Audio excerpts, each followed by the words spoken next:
Hello everyone. प्यारे बच्चों, Gyandeep programme DD Uttarakhand में आप सभी का पुनः स्वागत है, अभिनंदन है।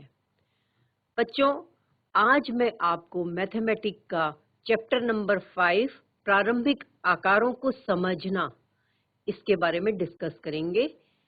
इस चैप्टर को पढ़ने से पहले मैं आपको अपना इंट्रोडक्शन दे दूं। मैं Anju Mehndi, assistant teacher of government upper primary school Katarpur at Haridwar. बच्चों, प्रीवियस सेशंस में भी और क्लासेस में भी हम हमेशा आनंदम का एक सेशन लेते हैं। इस सेशन को स्टार्ट करते हैं। मेरे साथ आंखें बंद कर लीजिए। आंखें बंद करने में अगर असहज महसूस करो तो आंखें खुली भी रख सकते हैं, पर कंसंट्रेट ऑन साउंड। आसपास से आने वाली आवाजों पर ध्यान दीजिए।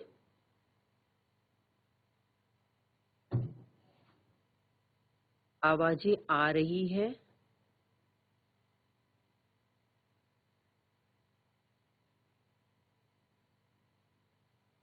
आपने नजदीक से आती हुई आवाजों पर ध्यान देना है।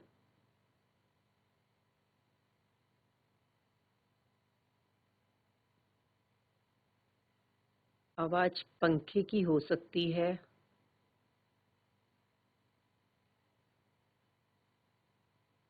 चलने की हो सकती है,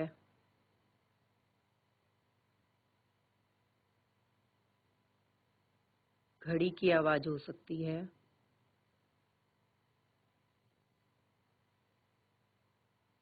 अब धीरे धीरे आंखें खोलिए। रिलैक्स बच्चों, ये एक्टिविटी हमने जिस तरीके से अपनी सराउंडिंग से आती हुई आवाजों पर ध्यान दिया, ये हमारी कंसंट्रेशन को बढ़ाएगी। और इसी तरीके से हम जब भी पढ़ने बैठे, आप घर में भी और क्लास में तो हम करवाते ही हैं, आप घर में भी 1 मिनट का ये सेशन करेंगे तो आपका कंसंट्रेशन बढ़ जाएगा। तो ठीक है बच्चों, आज हम शुरू करते हैं मैथमेटिक्स का चैप्टर नंबर 5। इससे पहले हम मेरी सहयोगी प्राची बहुगुणा मैम ने 4 चैप्टर आपके कंप्लीट कर दिए हैं। आज हम पढ़ेंगे प्रारंभिक आकारों को समझना। बच्चों, बहुत छोटी छोटी चीजें हैं। जैसे सबसे पहला हमारा पॉइंट है बिंदु। बिंदु यानी पॉइंट।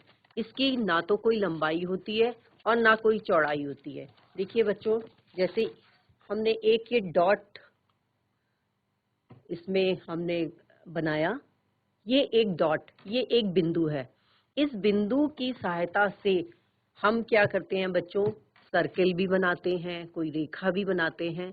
तो इस बिंदु की सहायता से ही हम स्टार्ट करते हैं। अब दूसरी चीज है बच्चों हमारे पास रेखा। हालांकि ये तो जो है रेखाखंड है, पर आप एक एज्यूम कीजिए कि एक रेखा है, वो लंबी रेखा है। उसके क्या होते हैं बच्चों, 2 पॉइंट, यानी शुरू का और एक एंड का। ये मिनिमम 2 तो होते ही हैं, पर अनंत रूप से वो लंबी चलने वाली रेखा होती है। और इसके बीच बच्चों, रेखा को हम लाइन बोलते हैं, और इसके बीच का जो अगर हम पार्ट लेंगे तो इसे लाइन सेगमेंट या रेखाखंड कहेंगे। ये आप देख रहे होंगे कि मैंने येलो कलर की इसके टेप से इसको टेप किया है, इसे पेस्ट किया है। तो ये इसका रेखाखंड है, यानी लाइन सेगमेंट। इसका बच्चों एक प्रारंभिक बिंदु होता है और एक एंड बिंदु होता है। ये है हमारी रेखाखंड। इस रेखाखंड के माध्यम से हम कोई भी चीज मापन करते हैं। अब बच्चों, अगर हमारे पास रेखाखंड नापना है तो हम क्या कर सकते हैं, या तो हम क्या कर सकते हैं कि हम सिंपल देख के दो हमारे पास रेखाखंड है, तो हम एक सिंपल तरीके से देखेंगे कि कौन सा रेखाखंड बड़ा है। तो इसमें भी एक्यूरेसी ना होने की संभावना ज्यादा होती है। एक दूसरा है, हम ट्रेसिंग पेपर रख दें। कॉपी में हमने लाइन ये रेखाखंड खींचा, लाइन सेगमेंट खींचा, और ट्रेसिंग पेपर से हमने देखा कि 2 रेखाखंड में से कौन सी लंबी है और कौन सी छोटी है। तीसरा बच्चों हमारे पास हमारे ज्योमेट्री बॉक्स में क्या होता है बच्चों, डिवाइडर। और इस डिवाइडर को हम क्या करते हैं, स्केल में रखते हैं और इस तरीके से रेखा के ऊपर ये रख दिया हमने 5 सेंटीमीटर। तो ये बच्चों एक्यूरेसी है बिल्कुल, कि हमारा डिवाइडर और हमने रूलर की सहायता से जब हमने इसको मेजर किया तो हमारी एक्यूरेसी बिल्कुल सही आएगी। एक्यूरेट हमारा मापन होगा कि हाँ वाकई ये 6 सेंटीमीटर है। अगर हम रेखाखंड थोड़ा और बढ़ाया, हमने रूलर को बढ़ाया तो हमने देखा, ये हमने जब बढ़ाया तो ये 9.5। मैंने आपको साइंस के चैप्टर्स में भी बताया था कि ये जो सेंटीमीटर्स होते हैं, इनके अंदर जो छोटी छोटी ये लाइंस हैं ये मिलीमीटर है। तो 1 सेंटीमीटर के अंदर 10 मिलीमीटर, यानी अगर 4 आया था तो 4 के आगे जितनी लाइंस हैं वो हमारी पॉइंट में आएंगी, 4.5, 4.6। तो ये हमारा जो रेखाखंड का नापना है वो बिल्कुल सही एक्यूरेट हमारा आएगा। अब बच्चों हम बात करेंगे त्रिभुज की। अपने ज्योमेट्री बॉक्स में भी आपने त्रिभुज की टाइप की आपने संरचनाएं देखी होंगी। ये है बच्चों, ये देखिए मैंने एक मॉडल आपके लिए बनाया है। ये देखिए बच्चों, दिख रहा है आपको? ये देखो बच्चों, भुजाओं के आधार पर त्रिभुजों का वर्गीकरण। ये हमारे त्रिभुज 2 टाइप के होते हैं। इसको मैं आपको बाद में क्लियर करती हूँ, पहले आपको ये बताती हूँ कि त्रिभुज है क्या। ये है बच्चों, मैंने एक सिंपल सा एक पेपर में एक त्रिभुज बनाया, दिख रहा है आपको? इसमें क्या होता है, ये त्रिभुज 3 रेखाखंडों से मिलकर बना होता है। एक रेखाखंड, दूसरा रेखाखंड और तीसरा रेखाखंड। और इनमें क्या होता है बच्चों, 3 भुजाएं होती हैं, 1, 2 और 3। और शीर्ष कितने होते हैं? 1, 2 और 3 शीर्ष होते हैं।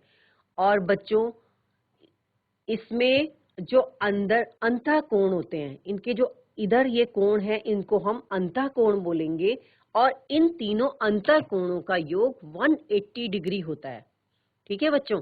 और इसमें एक सबसे मेन इंपॉर्टेंट बात क्या होती है कि जो दो भुजाएं होती हैं उनका योग हमेशा क्या होगा, 2 भुजाओं के योग से तीसरी भुजा हमेशा कम होगी। और जो 2 भुजाओं का अंतर होगा यानी माइनस करेंगे तो हमेशा क्या होगा, तीसरी भुजा से कम होगा। तो ठीक है, ये आपको क्लियर हो गया बच्चों कि इसमें 3 रेखाखंडों से मिलकर बना है, 3 अंतःकोण हैं और 3 शीर्ष है और 3 भुजाएं हैं। अब बच्चों हमने इस त्रिभुज को कैटेगराइज करा जाता है त्रिभुज को 2 तरीके से। ये देखिए, ये है भुजाओं के आधार पर त्रिभुज का वर्गीकरण। इसमें सबसे पहले है समद्विबाहु, यानी इसमें क्या होता है बच्चों, देखो 2 इसमें भुजाएं 14.6 सेंटीमीटर है और एक इसमें 13.5। ये समद्विबाहु, इसको आइसोसेलेस ट्रायंगल भी बोलते हैं, आइसोसेलेस, इंग्लिश में आइसोसेलेस और वैसे समद्विबाहु। आपको नाम से भी क्लियर हो रहा होगा कि समद्विबाहु, सम मीन्स इक्वल, द्वि मीन्स 2, बाहु मीन्स भुजाएं, यानी 2 भुजाएं जिसमें इक्वल होती हैं वो समद्विबाहु कहलाता है। दूसरा है विषम बाहु। बच्चों इसमें तीनों की तीनों भुजाएं अलग अलग साइज की होती हैं, ये विषम बाहु कहलाते हैं। इनको इंग्लिश में हम एसिमेट्रिकल भी कहते हैं।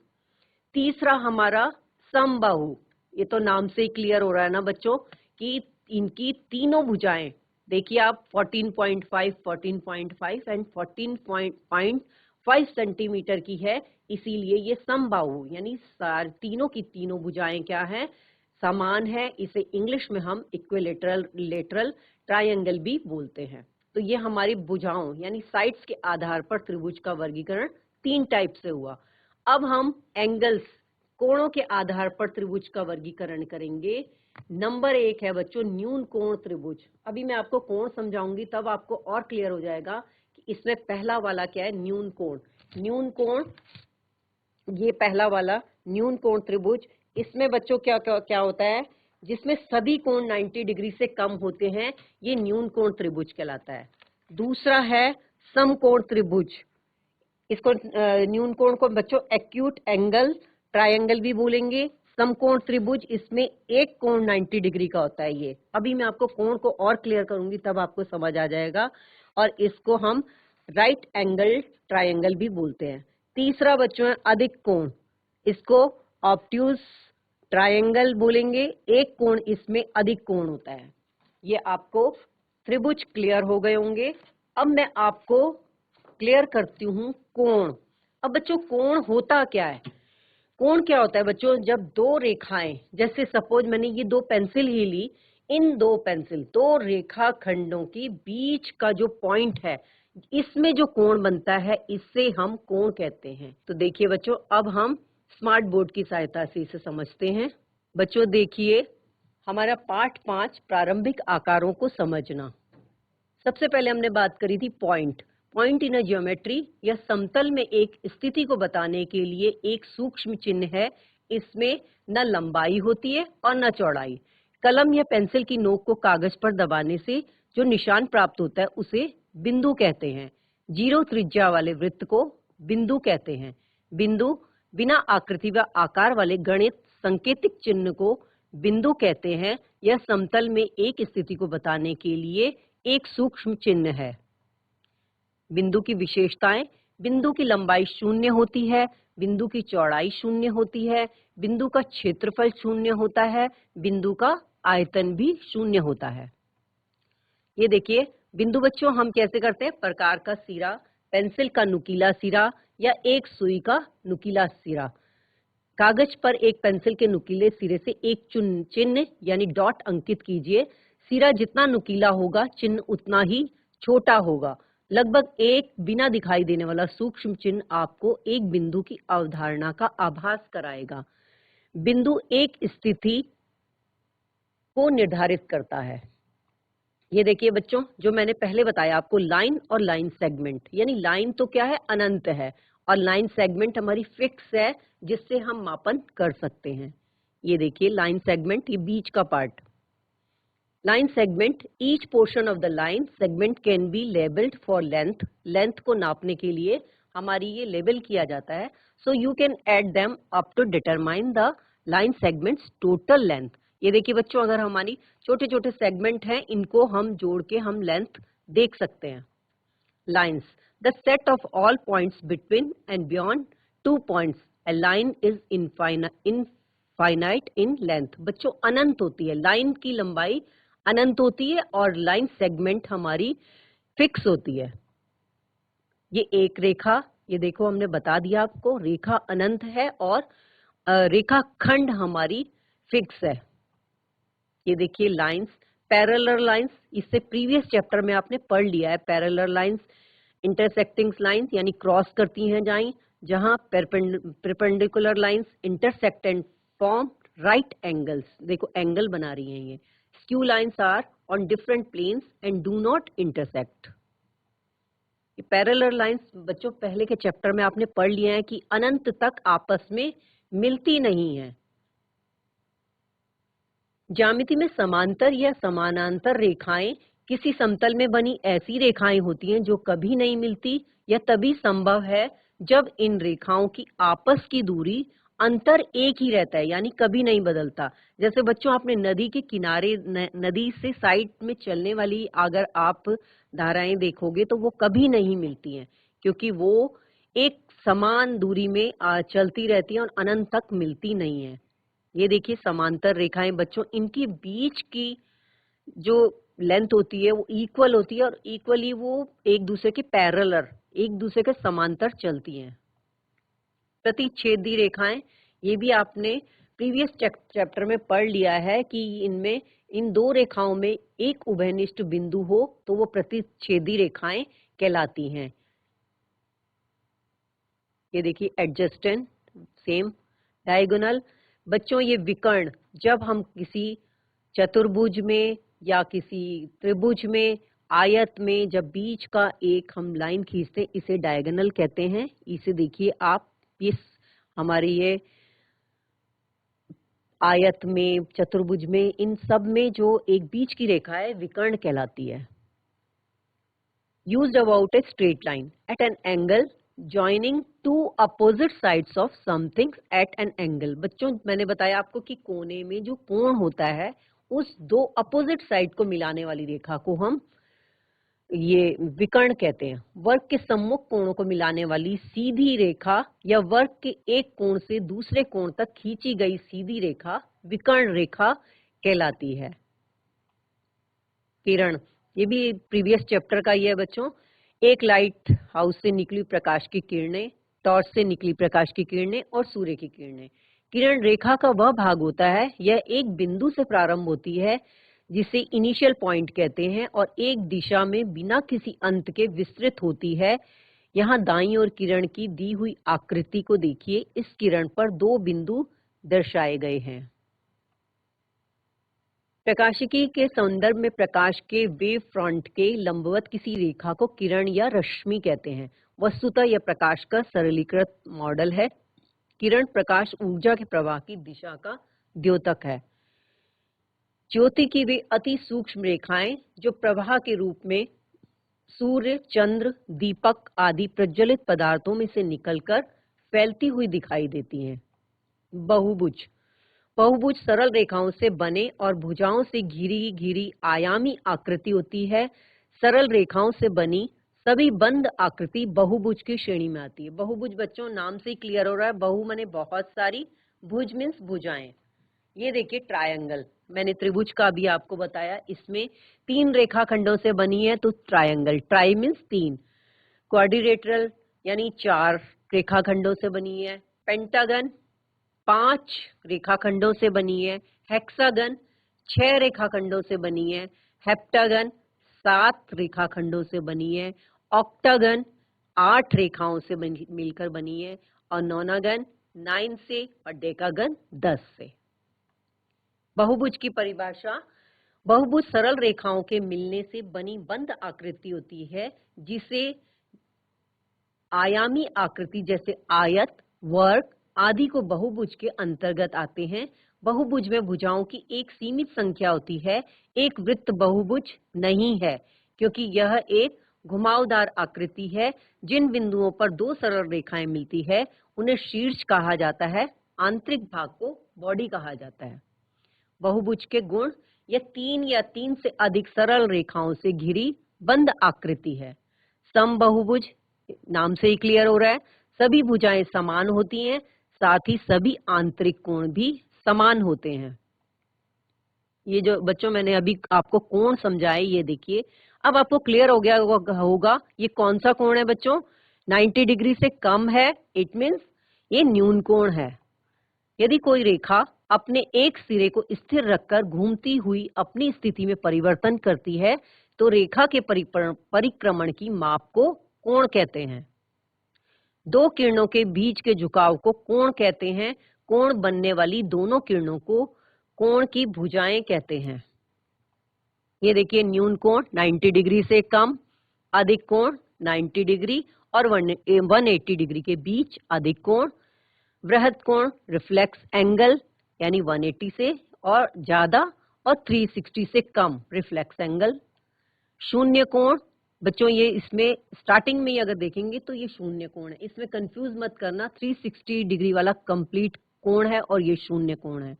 ये देखिए समकोण, ऋजु कोण स्ट्रेट लाइन 180 डिग्री और संपूर्ण कोण यानी कंप्लीट कोण।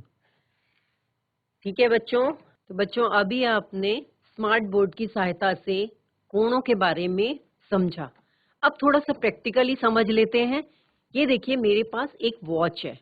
इस वॉच में इस टाइम आप देख रहे हैं मिनट की सुई भी और दूसरी जो हमारी इसकी मिनट की है और दूसरी सुई भी, ये दोनों 12 पे है। तो अब देखिए बच्चों, मैं इस टाइम ये 12 से एक घूर्णन स्टार्ट हो रहा है। तो बच्चों ये तो अभी जो मैंने आप समझाया ये तो शून्य कोण है।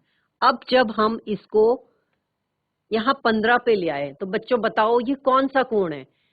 एक समकोण घूम गई ना घड़ी, हमारी इसकी मिनट की सुई जो है वो एक घूर्णन घूम गई, घंटे की सुई अपनी जगह है। तो ये 15 मिनट, इसका मतलब एक समकोण 90 डिग्री का एंगल बन गया और ये हमारा एक घूर्णन एक समकोण घूम गया। अब बच्चों हम इसको और नीचे ले आते हैं, तो अब ये कितने, 2 समकोण घूम गई।